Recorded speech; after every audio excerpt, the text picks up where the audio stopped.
Africa Day at Kakraba. Each student is expected to write a position paper to reflect his country's position and will argue or debate on that position. With these background words, the Secretary General of the Model African Union Parliament, John Armah, set the tone for deliberations. The mock parliament was organized based on the theme Accelerating Youth Empowerment for Sustainable Development, derived from the overall theme for the Africa Day celebration, Boosting Intra-Africa Trade. The student delegates presented their country positions on the promotion of trade within the continent. Africa is a continent with a lot of talent. Africa is a continent that has so much wealth in it. As we go back to our different countries, the African head of state should ensure that the people must be empowered. America is having an agenda for Africa.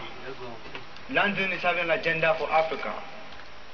Germany is having an agenda for Africa. But African countries are not having an agenda for their own continent, Africa. And so we should begin to stimulate our thinking of being the first brave of setting the agenda for Africa. The Assembly voted on motions moved by the delegates. There was consensus on the pressing need for Africa to break barriers to trade within the continent to facilitate growth.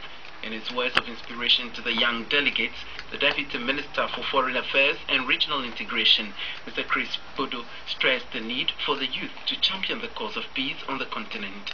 And we cannot promote trade, we cannot promote development if we do not promote peace. We need peace to develop, and we need development to sustain peace. And I want you to be guided by this as you deliberate the future for our continent. The Assembly later broke up into various committees for further deliberations. A communique will be issued to reflect the positions of Africa's youth on increasing trade among African countries.